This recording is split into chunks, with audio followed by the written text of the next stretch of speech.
Good morning. Yesterday, the county launched an opt-in program and right of entry permit for private property debris removal. These forms are a critical step to get debris cleared off residential properties so residents can begin rebuilding. As of yesterday afternoon, I'm pleased to share that we already have more than 600 opt-ins submitted from residents in Altadena and the Pacific Palisades. As a reminder, the United States Environmental Protection Agency is leading the initial effort to remove household hazardous materials from the burned areas. They have completed their initial scouting and will be ready to begin removing these materials in the next few days. The United States Army Corps of Engineers will lead the next phase of debris removal, the Private Property Debris Removal Program. I want to thank the President for his action to remove federal barriers and direct the U.S. EPA and the Army Corps of Engineers to expedite their processes. The community needs and deserves common sense leadership to get them through this crisis and back into their communities.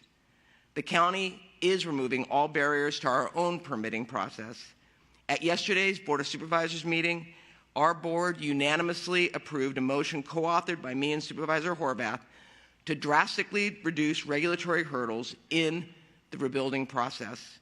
It took 20 pages of a board motion, but we eliminated bureaucratic barriers that would slow down the rebuild in our communities. This motion also took steps to ensure residents can rebuild their communities as they once were, without the fear of displacement and with assurance that will restore the small businesses and commercial centers that power their economy. I want to emphasize to those who are planning to rebuild, the process starts now. Submitting your right of entry permit is the first step, but you can work with our county departments to submit your plans for rebuilding if you are ready. Once debris is cleared, the rebuilding process begins and the planning and design can start now.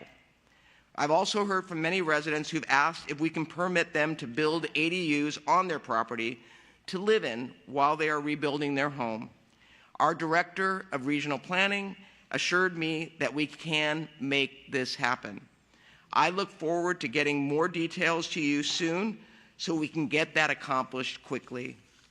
We are still early in a long road of recovery, but when I speak with our residents who have lost everything, their spirit fills me with hope that we can see this through. To impacted residents across our county, know that we see you, hear you, and I can speak for the entire board, we stand with you. We will not stop working until we get you back into your homes. With that, I'd like to introduce Supervisor Lindsay Horvath of the 3rd District. Thank you, Madam Chair, and thank you for your strong leadership and partnership in making sure we have all of the resources necessary to move forward at a quick pace.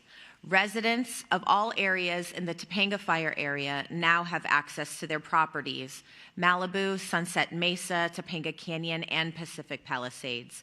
Escorts are no longer required, but you do need a resident access pass at 2 checkpoints: Carbon Beach and PCH for Malibu and Santa Monica Mountains residents. Santa Monica Beach, Lot 3 for Palisades residents. Los Angeles County Department of Public Health provides PPE at these checkpoints.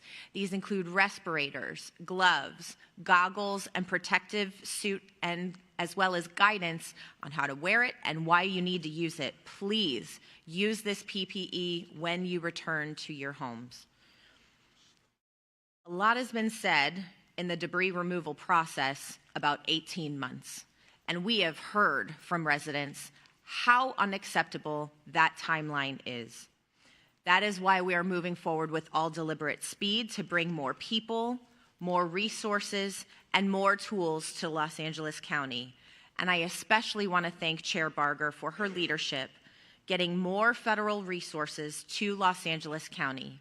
EPA's Phase 1 started at a projected 3 months and is now shortened to 30 days.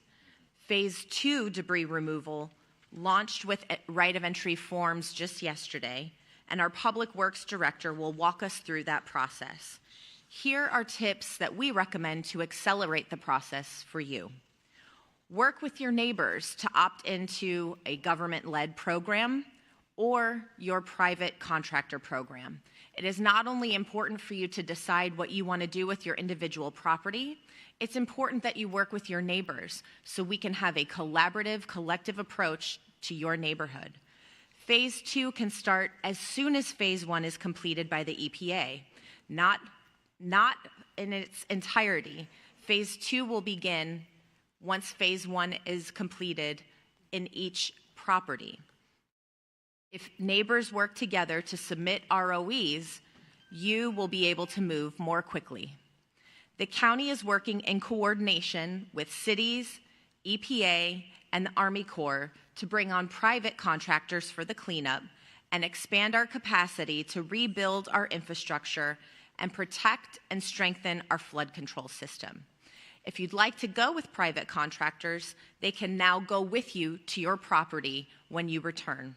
This is feedback we received at this Sunday's town hall, and we immediately turned that feedback into action, incorporating it into our recovery plans.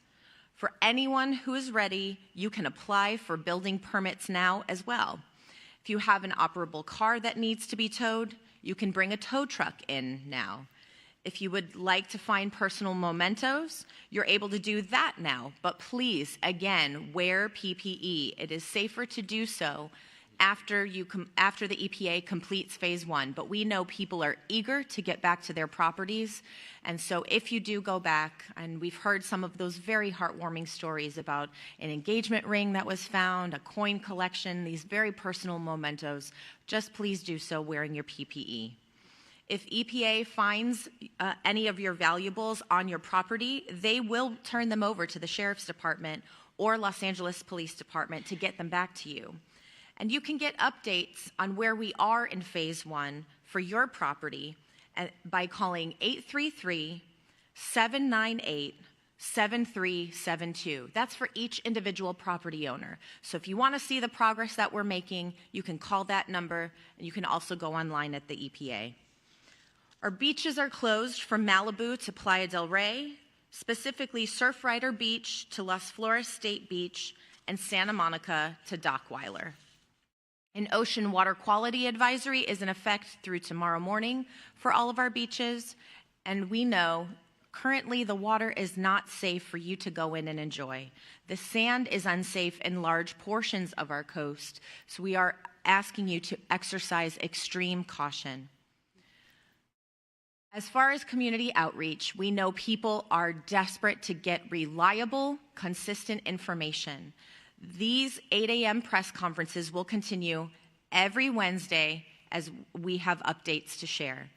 And my office will be holding our next town hall Wednesday, February 5th, as well as smaller meetings with communities going forward. I know our public health department, there are lots of questions specifically about public health impacts. Our public health department has a town hall called Protecting Your Health After a Fire this Friday, January 31st at 6 p.m. In closing, I want to thank all of our community members for their engagement, for their feedback, for their partnership. It is this collaboration and partnership that will lead us to a safe and swift rebuild. I'd now like to introduce our Director of Los Angeles County Department of Public Works, Mark Pistrella. Thank you, Supervisor Barger and Horvath. This morning, as was mentioned, we're going to go over an overview of the process for debris removal on your properties. So let me begin with that. The debris removal process consists, as you've heard, of 2 phases. Phase 1 is household hazardous waste removal. The U.S. EPA agency is the responsible agency for this work, and you can call them at 1-833-798-7372 or via email at EPA/LA-wildfires-info@epa.gov. This phase is mandatory for all affected properties. There is no opt-in or opt-out for this option for this program. Representatives from EPA are available to answer questions at the numbers that I gave you. General debris, phase 2 is the second phase, general debris removal. This program is going to be managed in cooperation with the Army Corps of Engineers and LA County Public Works.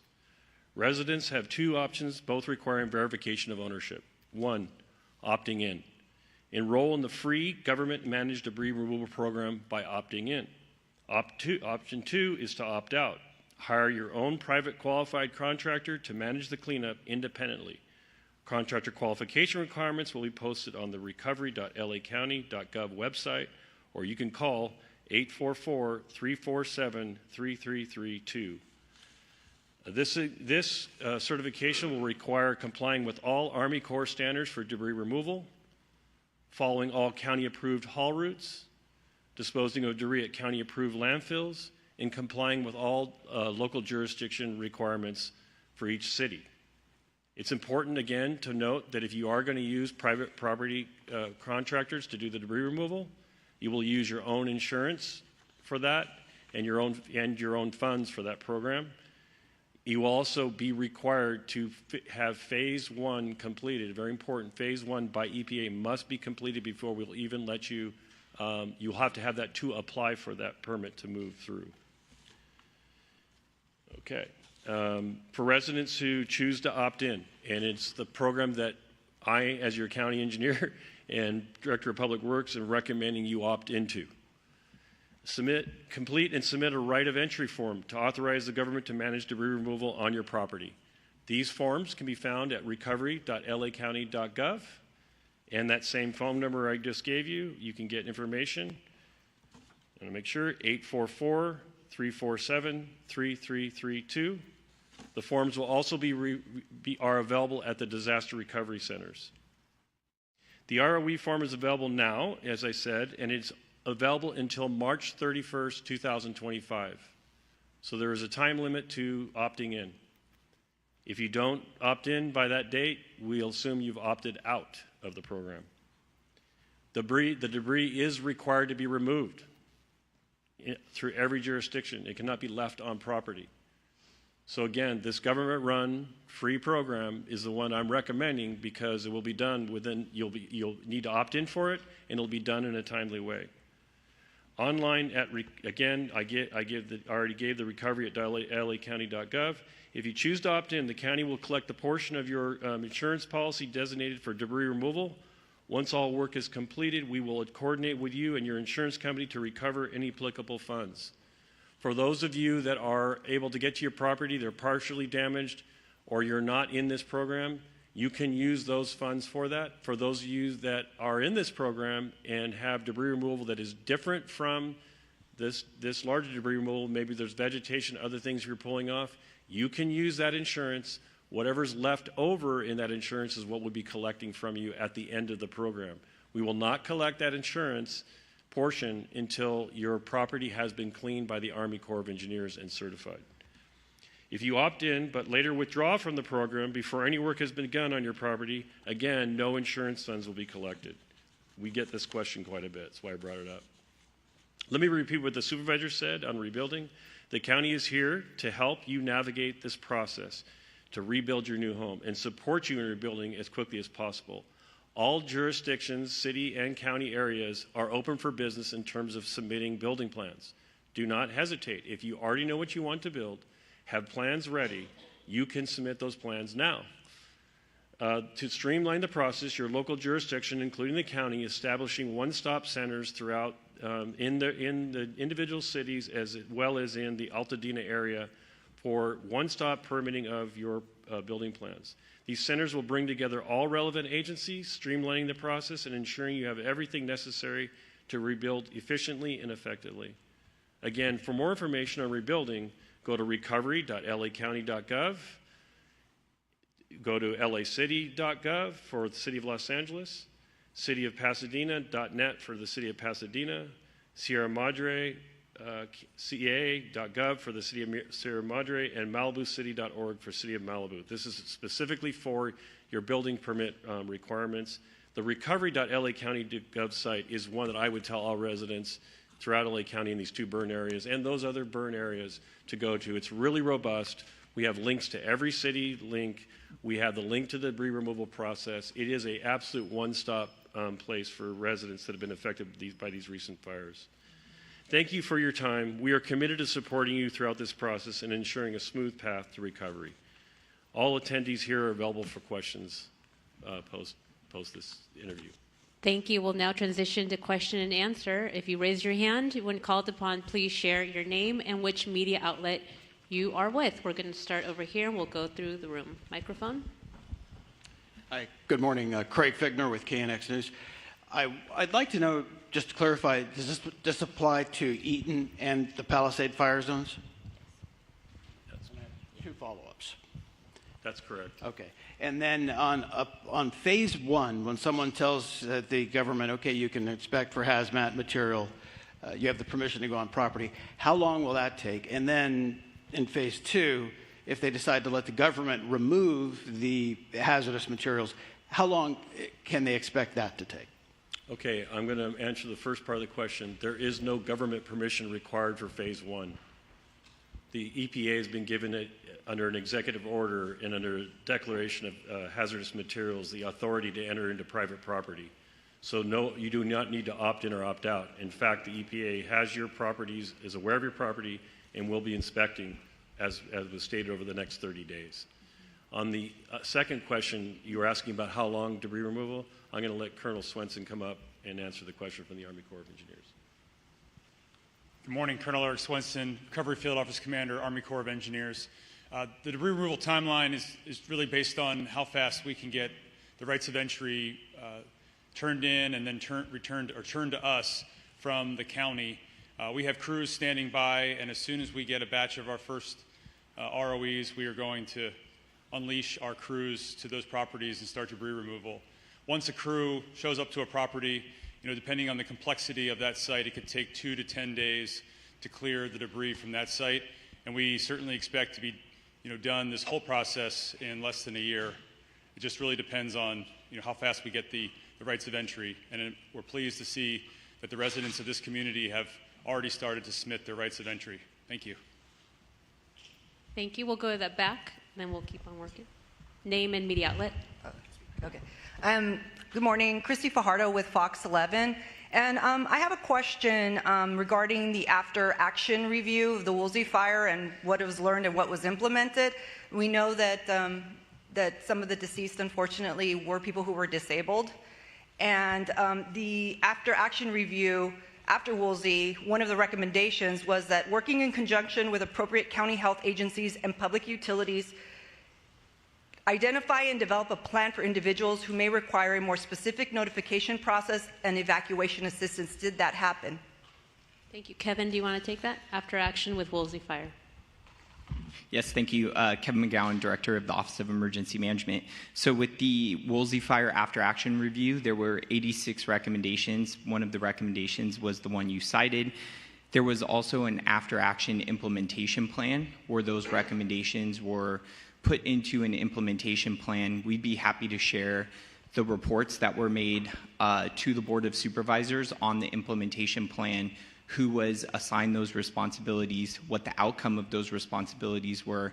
And then this will also be a part of the after action review that we are going through following the vote yesterday on the evacuations and emergency notifications related to this incident. Thank you. All right, right here. Good morning, Gigi Graciet, also from Fox 11. In addition to rebuilding and cleanup, one of the questions that we're getting the most from our viewers is the cause of the fire. Specifically speaking to the Eaton fire, can either the sheriff or the chief of LA County Fire update us on the status of the investigation, and also what role, if any, is this new video that was released over the weekend from the Arco gas station that reportedly shows the Edison lines arcing and sparking a fire in Eaton Canyon? Good morning, Robert Luna, Sheriff of Los Angeles County. Both fires are still under investigation. You're referring to the Eaton fire. From the very beginning, we summoned our federal partners, specifically the ATF, working with the U.S. Attorney's Office to make sure that we were collecting everything and we didn't have any gaps. That investigation continues. I have no doubt, based on the expertise of these teams that we brought in from a national level, that we'll eventually get the investigation will be thorough and we'll get to where we need to get to. But it's still ongoing. I think it will be very helpful. And thank you for mentioning that again, because I do encourage our community members that if anybody either sees video or hears something, maybe there's a social media post that we may have missed, all of these pieces could be very important, a big part of the puzzle that will eventually get us to where we need to, and that's to find the cause of this very destructive fire. Thank you. We'll go over here and then to the back. Hi, this is Dave Zahnizer with the Los Angeles Times. I have a question for both Colonel Swenson and possibly Mr. Pastrella. A moment ago, Colonel Swenson, I think you said that you guys expect to be done with the whole process in less than a year. And I want to make sure I understand if that's a compression, because I believe last Thursday on the Zoom call with the Pacific Palisades Community Council, you used the number 18 months. Has it been shrunk from 18 months to less than a year? And if so, did that come at the direction from the federal government?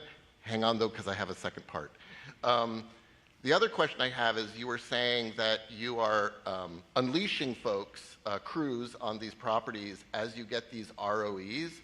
And I'm wondering, does that mean that the folks who fill these out first, who opt in, are they getting cleaned up first? Is it actually going to be like first come, first serve? Or is there going to be at a certain point you're going to have to decide to do clusters of areas all at once?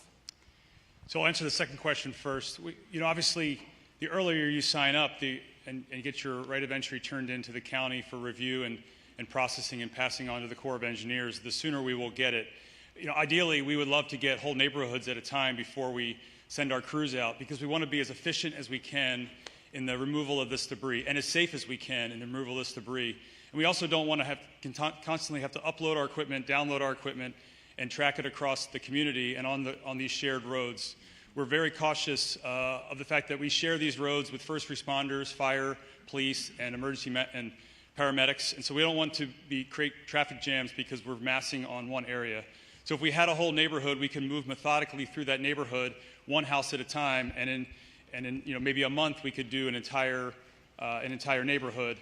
So it's not necessarily a first in, first out, but if you're the last person that submits your ROE, you're likely to be one of the last properties we get to, just because of how we award these contracts. So I encourage everyone to review the ROE, today, soon, to make your decision on how you want to opt in or opt out, so that the county can process those and get them turned over to my organization. And to your first question, initially I came out and said that we thought the whole process would be complete in 18 months. I think the misunderstanding was, there will be some properties that will be last for a variety of reasons. The vast majority of people who sign up will be done much faster than a year. But there are always people for a variety of reasons. Maybe we don't know who, the ownership of the property may be in doubt because the owner may have passed away during or before the fire. And so the county can't approve the ROE until they've established legal ownership. So there's a little bit of a delay in processing that it takes before that ROE gets delivered to the Corps. But I assure you, as soon as we get the ROE, we are going to enter that into our system and get it assigned to one of our crews. Our contractor is a world-class construction contractor and can scale up or down depending on the number of ROEs that we have. Did you have a final follow-up before we go to the back? One more. I just want to make sure I understood. So when you talk about less than a year, roughly ballpark, what percentage of the homes do you think would be cleaned up in that less than a year time frame? Well, it depends on how many people opt into the program.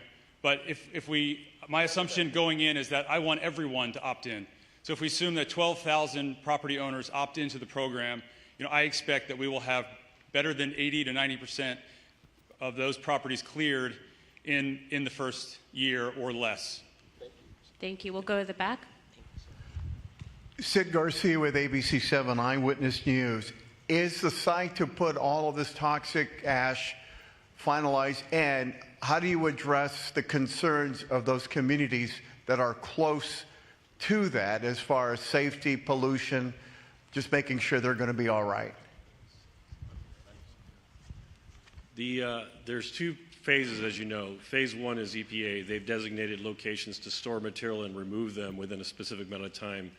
For information regarding that, you have to speak to the EPA. For the debris that is going to be removed in coordination with the County of Los Angeles, with the Army Corps of Engineers, we've designated 4 existing landfills in community in LA County that will be taking this material. Of course, the material will be, as Colonel has previously described, processed on-site, recyclables taken off, cars taken, VIN numbers taken and processed, and then crushed and recycled. And then we'll have the materials, leftover materials, and I'll let him discuss if you want to know what those materials will be. But we have, and we are working with our local landfills to accept the material. We have calculated that we do have the capacity to take these materials, so we can keep them. And then the other thing that residents are going to want to know about, what is the haul route and how are you getting it there? Those haven't necessarily been established exactly. We're going to make those haul routes in coordination with city leaders where we have that, and in Incorporated we'll be working with Supervisor Barger on those haul routes to make it as less disruptive as possible. And I'll let the Colonel talk about why we have a level of confidence that this material will not cause a pollutant of concern for those along the haul route.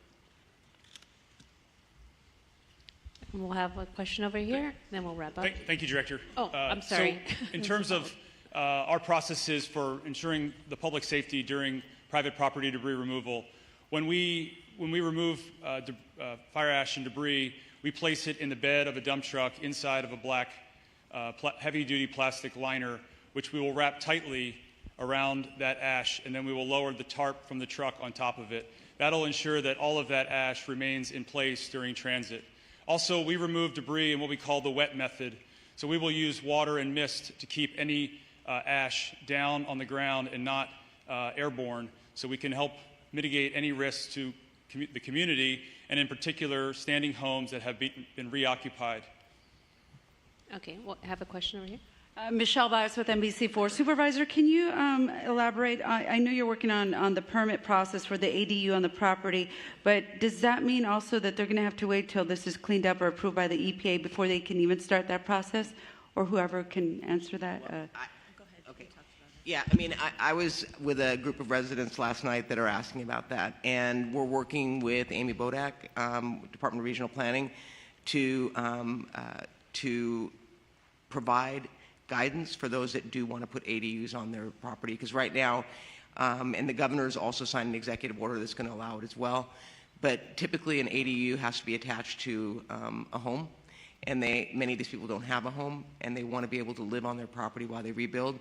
So we are pushing to get the guidelines out, especially for those that may want to purchase a prefab ADU, which I'm learning many out there, and so our goal is to have that done, and it's got, obviously the land's got to be safe for them to put it on, so they can't do it until the debris removal takes place. And that's why I'm pushing hard, and I appreciate the sense of urgency, because many of these people are living in hotels and are anxious to have some sort of stability in where they live, and it's important for us to get the debris removed and have those guidelines, so we're doing it in parallel. All right, thank you. That's the end of our press conference. We will facilitate one-on-one, so if you have any unanswered questions, please approach the front and we'll connect you to a spokesperson. Thank you.